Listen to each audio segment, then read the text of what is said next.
प्रभूचा गौरव असो आत्ता आणि सदा सर्वदा. आत्ता आणि सदा सर्वदा प्रभूचा गौरव असो.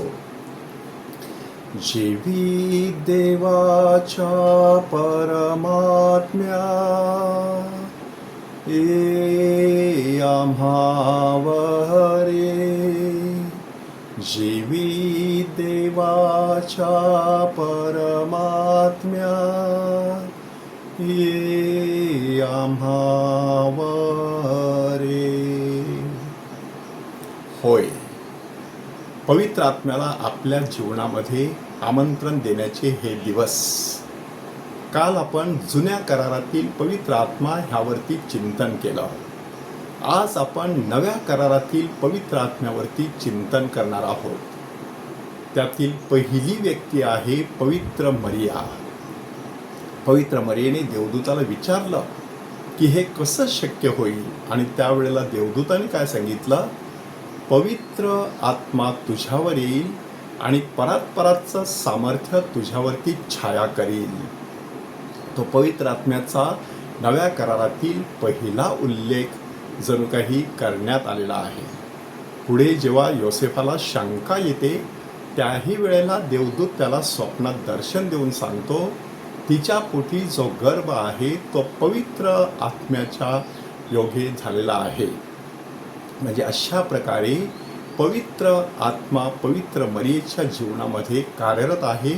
प्रभू येशू ख्रिस्त गर्भी संभवला पवित्र आत्म्याच्या योगाने. त्यानंतर आपल्याला जखऱ्याच्या बाबतीत सांगण्यात आलेला आहे. योहानाचा जन्म होता बरोबर हा जखऱ्या पवित्र आत्म्याने परिपूर्ण झाला आणि त्याने मोठं स्तोत्र गायलं, जे स्तोत्र ख्रिस्त सभेमध्ये सकाळच्या वेळेला जखऱ्याचं स्तोत्र म्हणून गायलं जात असतं. त्यानंतर प्रभू येशू ख्रिस्त हा पवित्र मरियेच्या उदरी संभवल्यानंतर ती पवित्र मरिया अलिशिबेच्या घरी जाते, अलिशिबेला अभिवादन करते आणि अलिशिबा सुद्धा पवित्र आत्म्याने परिपूर्ण होते. म्हणजे पवित्र मरिया पवित्र आत्म्याने परिपूर्ण झालेली, ती अलिशिबेच्या संपर्कात येताच अलिशिबा देखील पवित्र आत्म्याने परिपूर्ण झाली. काय शिकायचं माणसाने ह्यापासून, की ज्या व्यक्तीठायी पवित्र आत्मा संचारलेला असतो त्या व्यक्तीच्या पवित्र आत्म्याचे सामर्थ्य इतरांपर्यंत जात असतं. त्याचे तरंग, त्याची वलये इतरांपर्यंत उमटत राहतात. आणि हे बऱ्याच वेळेला पवित्र व्यक्तींच्या उपस्थितीमध्ये आपल्याला जाणवत असतं.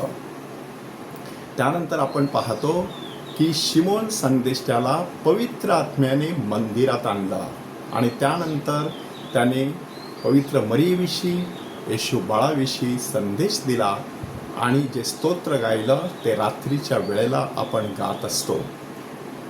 अशा प्रकारे पवित्र आत्म्याचं कार्य प्रभू येशू ख्रिस्ताच्या जन्माच्याही अगोदर नव्या करारामध्ये सुरू असलेलं आपल्याला दिसून येतं.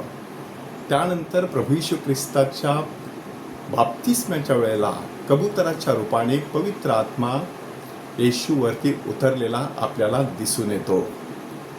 येशूच्या कार्यामध्ये देखील येशूने बऱ्याच वेळेला पवित्र आत्म्याचा उल्लेख केलेला आहे.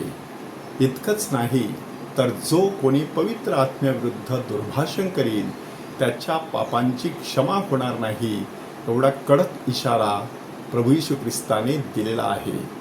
त्याही पलीकडे जाऊन पुनरुत्थानानंतर येशू आपल्या प्रेषितांना भेटतो तेव्हा त्यांच्यावरती फुंकर घालतो आणि त्यांना सांगतो, पवित्र आत्म्याचा स्वीकार करा.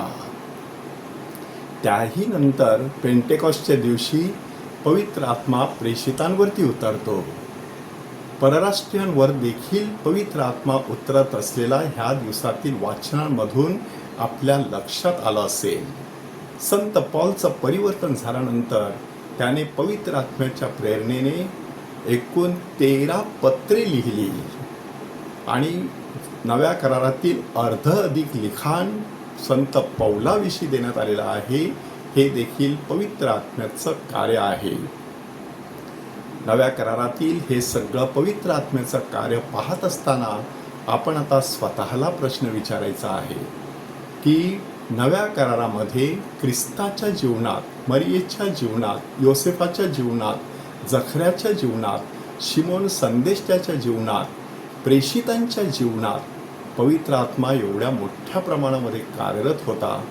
माझ्या जीवनामध्ये देखील पवित्र आत्म्याचं कार्य कशा प्रकारे मला पुढे सुरू ठेवता येईल, त्यासाठी सातत्याने त्या पवित्र आत्म्याला आपल्या जीवनात आमंत्रण देण्याची गरज असते.